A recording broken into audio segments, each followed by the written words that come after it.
नमस्कार। आज हम एक खास सत्संग की गहराइयों में उतरने वाले हैं। ये प्रवचन है वृंदावन के श्री हित प्रेमानंद गोविंद शरण जी महाराज का, जिसमें उन्होंने भक्तों के मतलब हम जैसे लोगों के रोजमर्रा के सवालों के जवाब दिए हैं। और ये सवाल कोई बहुत ऊंचे दार्शनिक सवाल नहीं है, बल्कि बहुत ही व्यवहारिक हैं। जैसे नौकरी करते हुए भक्ति कैसे करें, या मेरी प्रार्थना का जवाब क्यों नहीं मिलता। ऐसे सवाल जो किसी के भी मन में उठ सकते हैं। बिल्कुल। तो आज हम एक तरह से एक साधक के मन की यात्रा पर चलेंगे, उन सवालों के जरिए जो हम सबके मन में कभी ना कभी उठते ही हैं।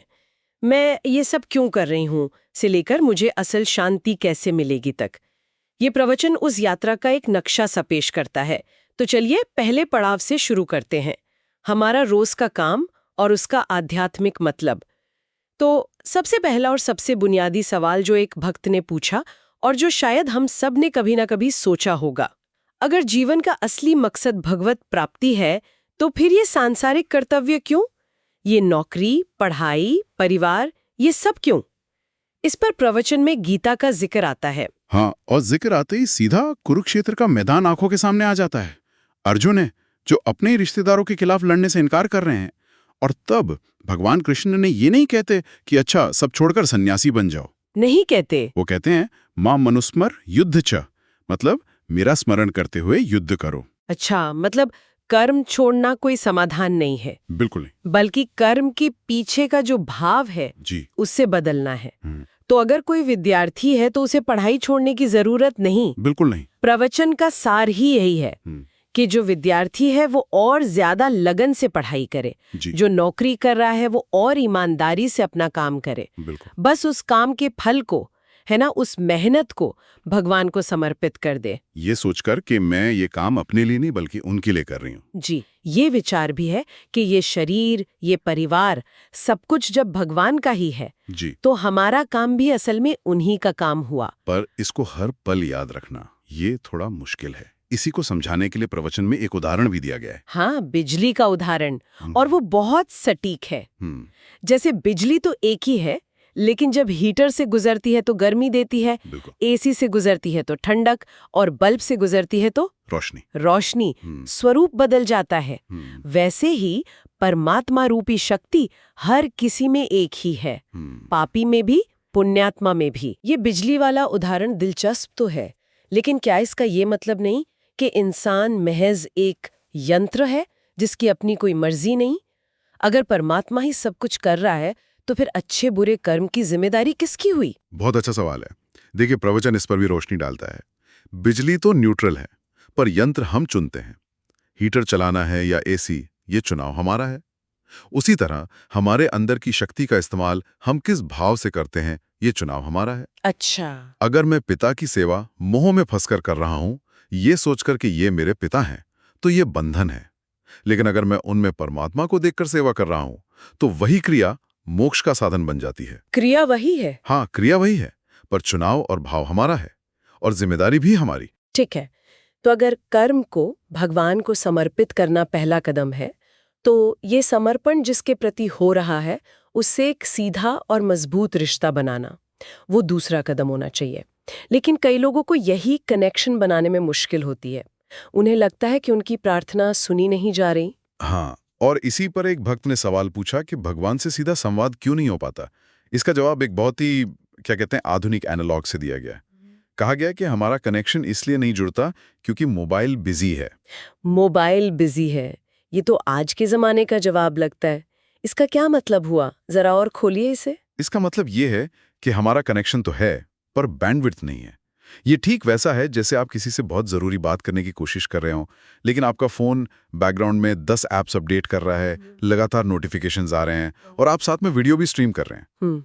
आपका ध्यान, आपकी ममता, आपका प्यार 100 जगह बटा हुआ है। परिवार, पैसा, रिश्ते नाते, भविष्य की चिंताएं।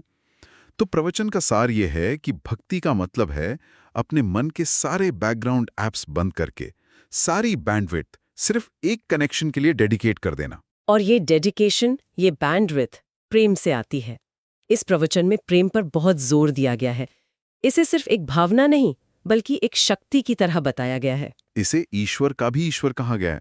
प्रेम वो शक्ति है जो सर्वशक्तिमान भगवान को भी भक्त के अधीन कर देती है, उन्हें विवश कर देती है। प्रवचन में इसके इतने मार्मिक उदाहरण हैं, जैसे विदुरानी के केले के छिलके। हाँ।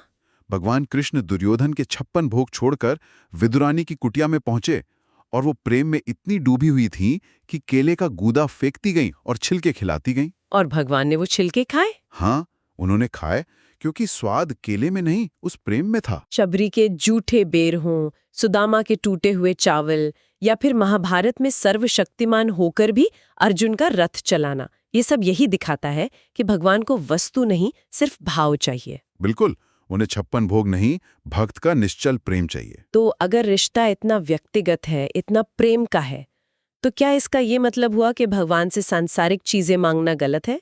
क्योंकि अक्सर तो यही कहा जाता है कि भगवान से सिर्फ भगवान को ही मांगना चाहिए। प्रवचन के अनुसार ये बिल्कुल भी गलत नहीं है।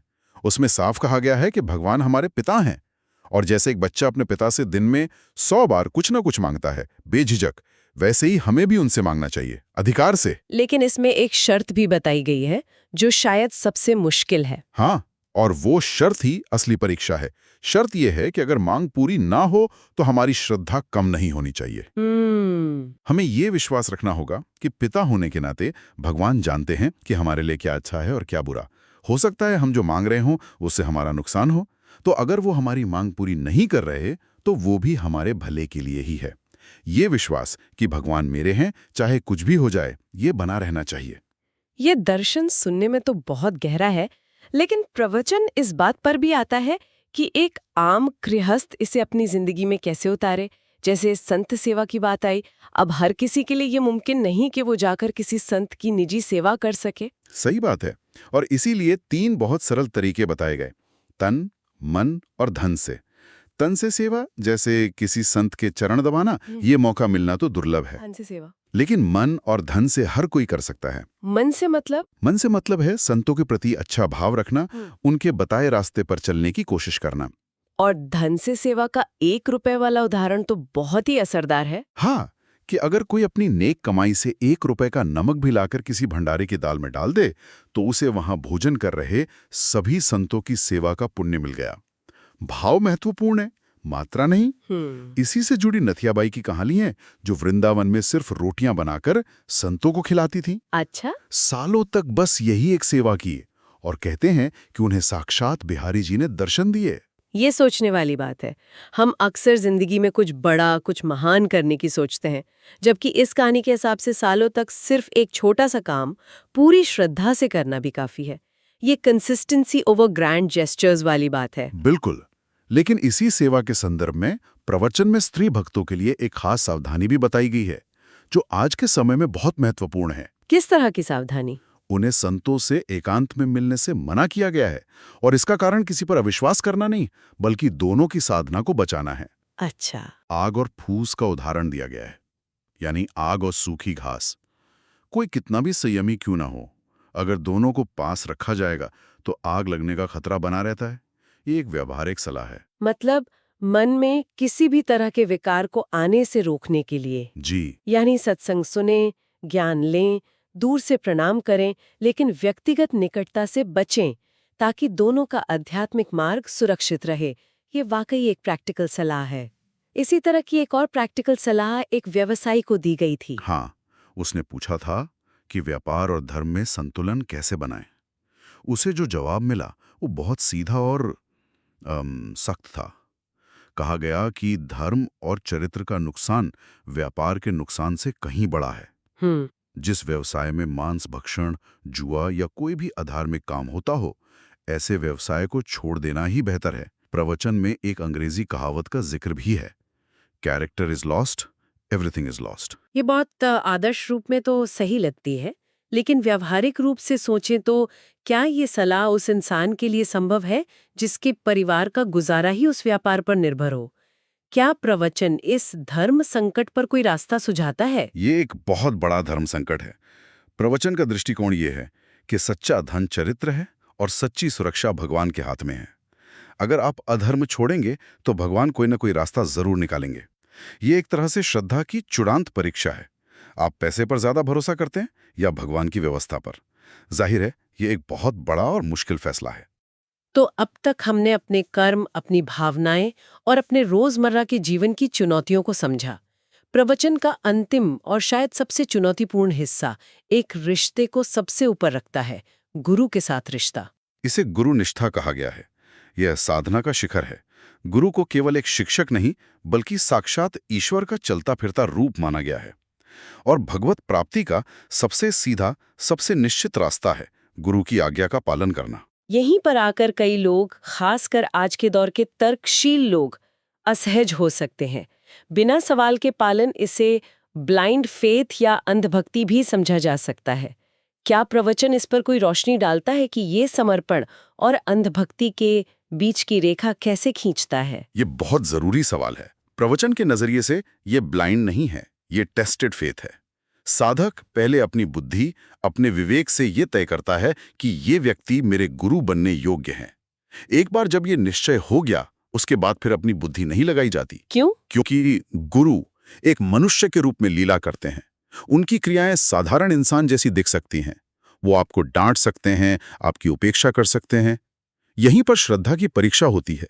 भक्त को यह विश्वास रखना होता है कि गुरु जो भी कर रहे हैं वो मेरे अहंकार को तोड़ने के लिए और मेरे कल्याण के लिए ही कर रहे हैं, भले ही वो अभी मेरी समझ से बाहर हो। तो ये एक तरह का आध्यात्मिक ऑपरेशन है, जहां मरीज को डॉक्टर पर पूरा भरोसा करना होता है, भले ही उसे चाकू चुभ रहा हो। बिल्कुल सही एनालॉग है।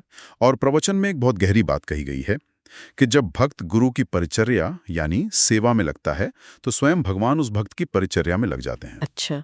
गुरु की आराधना से भगवान मिलते नहीं, बल्कि अधीन हो जाते हैं। गुरु निष्ठा से बड़ी कोई साधना नहीं है। तो इन सब बातों का मतलब क्या निकलता है? अगर हम इस पूरी चर्चा का सार निकालें तो ऐसा लगता है कि इसका केंद्र आध्यात्मिकता को जीवन से अलग करके किसी गुफा में खोजना नहीं है, बल्कि अपने हर काम में, हर रिश्ते में उसे शामिल करके जीना है। बिल्कुल। इसका जो केंद्रीय धागा है वो है भाव, आपकी नीयत, आपकी अंडरलाइंग इंटेंशन। आप ऑफिस में काम कर रहे हैं या मंदिर में प्रार्थना, आपका भाव ही तय रहता है कि वो काम आपको इस संसार में बांधेगा या इससे मुक्त करेगा। और जाते जाते एक विचार, इस प्रवचन में एक बड़ी ही चौंकाने वाली बात कही गई है, जो हमारे कई स्थापित विचारों को चुनौती देती है। भरत जी का उदाहरण, जिन्हें त्याग की मूर्ति माना जाता है। हाँ, और ये उदाहरण भाव के महत्व को उसकी सबसे गहरी परत तक ले जाता है। भरत जी को एक हिरण के बच्चे पर दया आई। दया एक बहुत अच्छा सात्विक गुण है, लेकिन फिर उस दया से ममता हो गई, और वो ममता इतनी गहरी हो गई कि मरते समय उन्हें भगवान राम की जगह उस हिरण का ध्यान आया। और उसका परिणाम ये हुआ कि राजर्षि भरत को अगला जन्म हिरण का लेना पड़ा। ये तो बहुत ही गहरा बिंदु है। हाँ, क्योंकि ये बताता है कि अच्छा भाव और भगवान से जुड़ा भाव दो अलग अलग चीजें हैं। दया एक अच्छा भाव है, लेकिन जब वो भगवान को भूलकर सिर्फ हिरण से जुड़ गया तो वो बंधन बन गया। तो टेक अवे ये नहीं है कि दया गलत है। नहीं, टेक अवे ये है कि हर अच्छे काम और हर अच्छी भावना का केंद्र भी ईश्वर ही होना चाहिए, वरना सबसे बड़ा पुण्य भी आपको रास्ते से भटका सकता है। ये सोचने पर मजबूर करता है, अगर दया और ममता जैसे सद्गुण भी हमें हमारे अंतिम लक्ष्य से भटका सकते हैं, तो हमें अपने सबसे अच्छे इरादों और भावनाओं पर भी कितनी बारीकी से नजर रखने की जरूरत है।